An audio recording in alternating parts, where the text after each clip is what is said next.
Alright, this is Nancy Miller, and I wanted to share with you my experience working with some alcohol ink. So I bought some Yupo, and that's the paper that's sitting there, and it's medium weight. And then I went ahead and I just doused it with some rubbing alcohol, and these are the alcohol inks.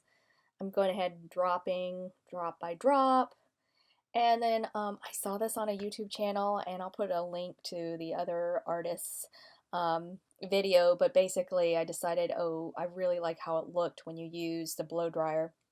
And she specified that if you use the blow dryer, set it on your low setting, because your lower setting is going to give you a little bit more control, and then it can move a little bit more fluidly with the alcohol and the inks running. And I happened to buy a set of alcohol inks. It was a set of 3, and it was like $12 for the set of alcohol inks.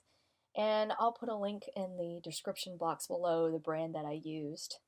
But yeah, you can get them at any craft store. I do recommend that you purchase the extender.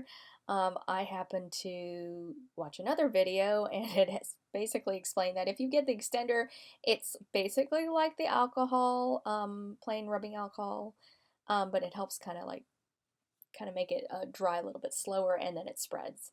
You can always go back in. I was just dipping my paintbrush in with some rubbing alcohol, and then it would help kind of smooth out some of the edges.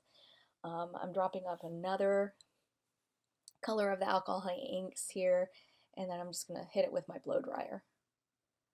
So it's a really nice way. I just find it very relaxing doing this. Sometimes you don't want to always work on a piece of artwork that's so rendered, because my background's illustration, so everything I tend to do is very representational. So playing around with the alcohol inks and doing this was just a lot of fun. It was really relaxing. Just kind of trying to think about, in terms of color, what I'm creating, and not so much about, the outlines, contours, and edges of things. So I'm pouring some more alcohol because as you're blow drying, it starts drying out a little bit. And so I went ahead and just would add more rubbing alcohol, and then I would go ahead and hit it with the blow dryer again.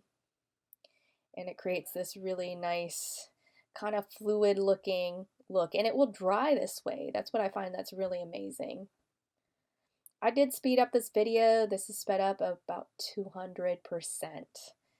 So you can kind of still get the idea, but it quickly kind of shows how the inks run together and bleed together. And this is the extender that I was talking about. You can even just go ahead and hit it with the extender, and it will go ahead. It's almost like dropping white alcohol ink on top of it.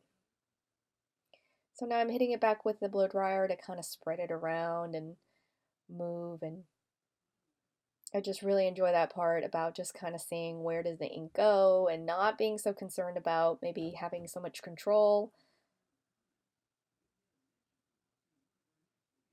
And so it's just a process of going back and forth, adding more ink and alcohol, and thinking about where I want it, where I want the colors to go. And basically, I was doing this because I wanted to use this as a background for some actual just pen and ink drawings. So I ended up cutting this into about 12 sections, because this sheet of paper is a 9 by 12. Oh, and this is a little tip, because I have a foam board, like a piece of foam board, and then I put some plastic on top of it, and I use some painter's tape to go ahead and actually to get it to kind of just protect the foam board. And then I could just pick up my foam board, and then as I'm kind of helping the gravity help pull the alcohol inks and the rubbing alcohol as I'm moving and blow drying. So I found that was helpful, because I've seen some people, they just directly use the paper, but it gets kind of wet in your fingers. So, and I've seen people who wear gloves and everything, but I like having that foam board, and then I can just move around and adjust.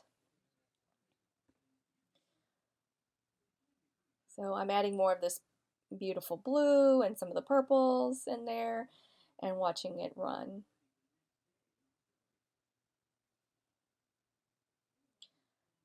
So it looks really, really beautiful. I just love how when the alcohol runs and that liquidy kind of like lines and waves that appear from the colors gently blending together.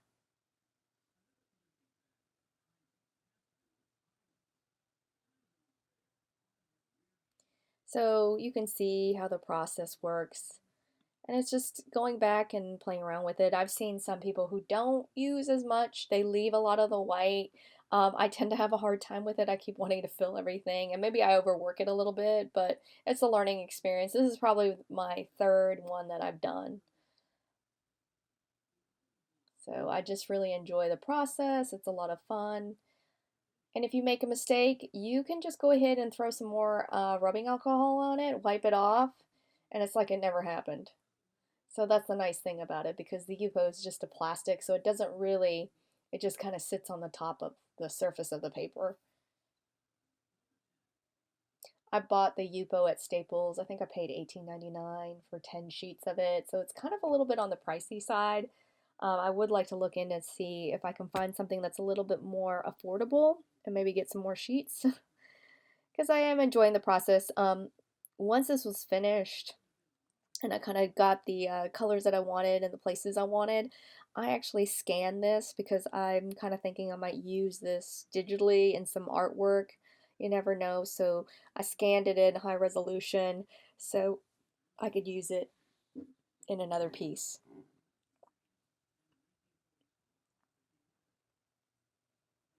And then I'm just going to go ahead and hit it with some more alcohol and blow dry it.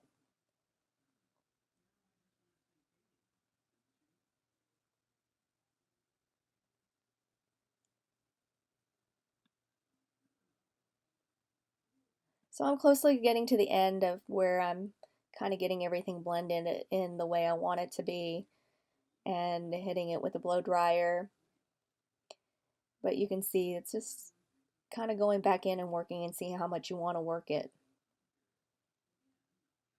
If you were to go ahead and just drop the inks, less alcohol, you're going to get a lot stronger spots with color. And then I go back in my brush. I want to kind of blend it together. And I've dipped my paintbrush in some alcohol, just some rubbing alcohol, and then it just helps blend it together and smooth out those edges. But now you can see I am basically finished, and I'm just cleaning up some of my edges. And it's done. Thanks for watching.